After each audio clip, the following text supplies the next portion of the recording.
Butani shpesh përshkruhet si një nga vendet më unike në tokë, një vend ku lumturia nuk trajtohet si një qëllim emocional i paqartë, por si një parim themelor i qeverisjes. Në këtë mbretëri të vogël himalajane, vlera si mirëqenia, spiritualiteti, mbrojtja mjedisit dhe harmonia shoqërore vendosen mbi prodhimin e thjesht ekonomik. Arsimi dhe shëndetësia janë falas, semaforët mungojnë edhe në kryeqytet dhe zhvillimi trajtohet me kujdes, jo me nxitim. Filozofia e Butanit qëndron në kontrastin e fortë me shumicën e kombeve moderne, por pavarësisht këtij modeli në dukje ideal, vendi tani përballet me një sfidë serioze. Të rinjt po largohen në numër të madh. Për një pjesë të madhe të historisë së tij, Butani u izolua qëllimisht nga bota e jashtme. Turizmi u hap vetëm në vitet 1970 dhe edhe atëherë ishte i kontrolluar rreptësisht. Televizioni dhe interneti mbërritën vetëm në vitin 1999. Veshjet tradicionale vazhdojnë të përdoren gjerësisht dhe edhe ndërtesat moderne shpesh mbështeten në metoda ndërtimi të thjeshta, me ndikim të ulët. Kjo qasje ngadalë dhe e qëllimshme ndaj modernizimit buron nga një butkuptim thellësisht shpirtëror, i rrënjosur në budizëm, ku balanca mes përparimit material dhe mirëqenies së brendshme konsiderohet thelbësore. Jeta në Butan është përgjithsisht më ngadalt, më përqendruar tek komuniteti dhe ngushtë e lidhur me natyrën. Kjo filozofi solli edhe risin më të famshme të Butanit, lumturinë kombëtare bruto. E prezantuar në vitet 1970 nga mbreti i katërt, LKB u krijua si një alternativë ndaj produktit të brendshëm bruto. Në vend që të marrë suksesin vetëm përmes rritjes ekonomike, LKB vlerëson përparimin kombëtar përmes disa dimensioneve, duke përfshirë ruajtjen e mjedisit, mbrojtjen e kulturës, qeverisjen e mirë dhe mirëqenien shpirtërore. Ky koncept është qendror për identitetin butanez, saqë është i përfshirë edhe në kushtetut.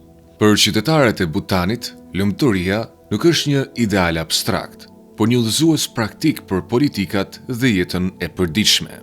Zhvillimi ekonomik lejohet, por vetëm kur është i qëndrueshëm, i drejtë dhe i balancuar me vlera të tjera. Kjo qasje shtrihet edhe përtej njerëzve. Butani ndalon thertoret dhe kufizon aktivitete si peshkimi, duke reflektuar një etik më të gjerë dhe mshurie ndaj të gjitha qenieve të gjalla. Vendi është gjithashtu një nga të paktët në botë që është karbon negativ, duke prodhuar pothuajse të gjithë energjinë e tij nga hidrocentralet dhe duke kërkuar ligjërisht që të paktën 60% e territorit të mbetet i pyllëzuar. Me gjithë këto arritje, ekonomia e Butanit mbetet e kufizuar. Ajo është kryesisht bujqësore, me pak vende pune me paga të larta dhe mundësi të kufizuara për karriera të specializuara. Ndërsa bota është bërë më ndërlidhur, shumë të rinj butanez të arsimuar, të aftë dhe ambicioz, kanë filluar të kërkojnë mundësi më të mira ekonomike jashtë vendit. Edhe pse janë thellësisht besnik ndaj vendit dhe kulturës së tyre, ata përballen me realitetet e jetës së përditshme, pritjet në rritje dhe konkurrencën globale.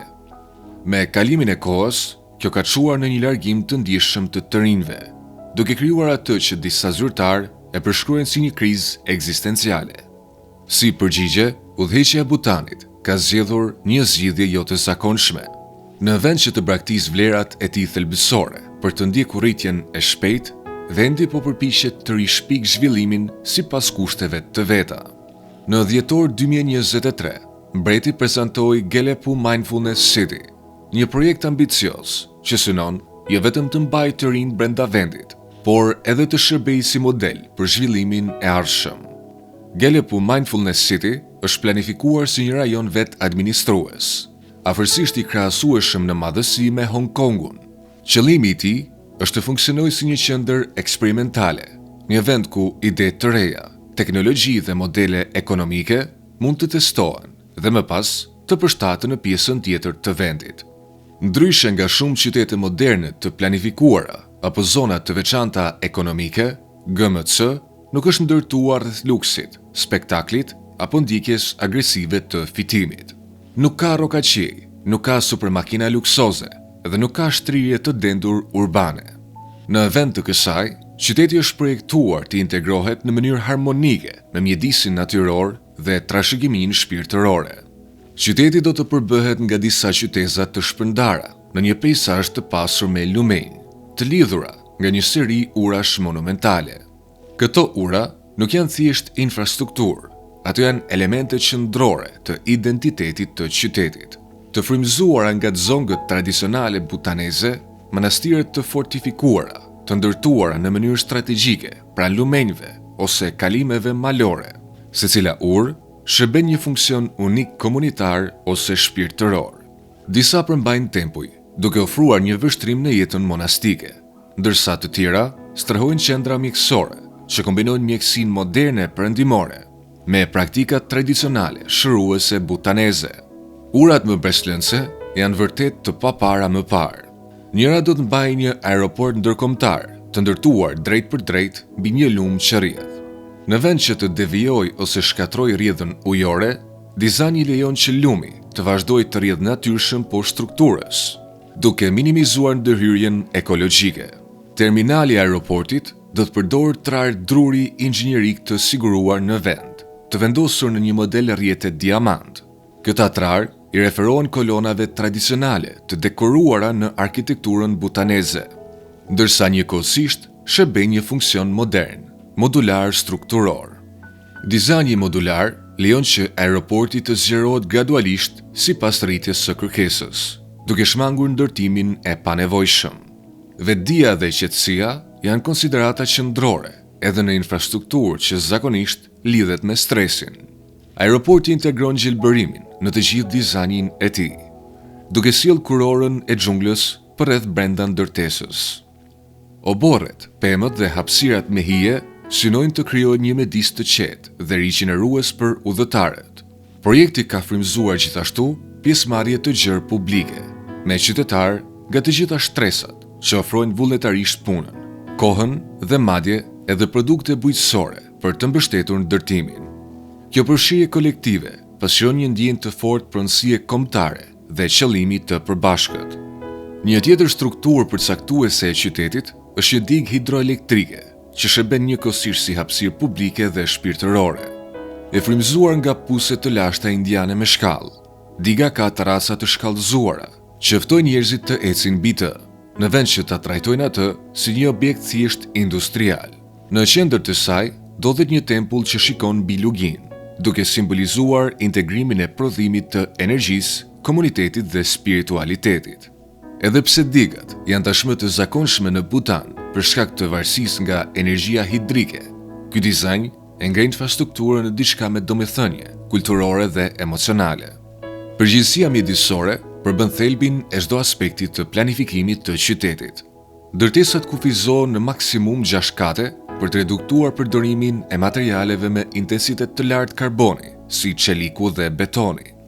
Përmbytjet, një rrezik i madh për shkak të rreshjeve monsune, trajtohen përmes zgjidhjeve të bazuara në natyrë dhe jo përmes inxhinierisë së rëndë.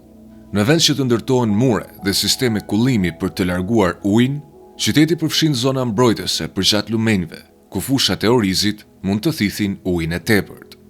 Sipërfaqet e përshkrueshme, kopshtet dhe hapësirat e hapura lejojnë që qyteti të funksionojë si një sfungjer, duke ulur rrezikun e përmbytjeve dhe duke ruajtur ekuilibrin ekologjik. Ndërtimi është qëllimisht i ngadalt dhe i menduar mirë. Edhe pse infrastruktura pritet të përfundojë brenda rreth 10 vitesh, shpejtësia nuk është prioritet. Theksi vihet te cilësia, harmonia me natyrën dhe qëndrueshmëria afatgjat. Zyrtarët pranojnë hapur se Butani aktualisht nuk ka të gjithë ekspertizën teknike të nevojshme për projekte kaq komplekse. Në vend që ta shohë këtë si dobësi, vendi planifikon të bashkëpunojë ngushtë me ekspertë ndërkombëtar, duke mësuar për krah tyre. Vizioni afatgjat është që profesionistët butanez një ditë të këshillojnë projekte të ngjashme në mbar botën, duke kthyer këtë moment mësimi në udhëheqje të ardhshme. Gelepu Mindfulness City përfaqëson më shumë se sa zhvillim urban. Është përpjekja e Butanit për të lidhur traditën me modernitetin pa sakrifikuar identitetin e tij. Ai synon të ofrojë mundësi ekonomike domethënëse, duke ruajtur njëkohësisht vlerat shpirtërore, kulturore dhe mjedisore që përkufizojnë kombin.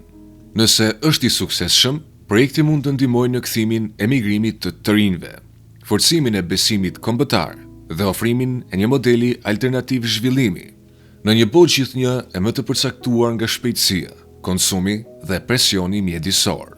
Në thelb, projekti pasqyron bindjen e Bhutanit se përparimi nuk duhet të vijë në kurriz të paqes, kuptimit apo lumturisë. Ndërsa vendi hape gjithnjë më shumë ndaj komunitetit global, ai e bën këtë me kujdes, i udhëhequr nga bindja se zhvillimi i vërtet duhet të ngrejë si jetën e brendshme, ashtu edhe atë të jashtme të njerëzve.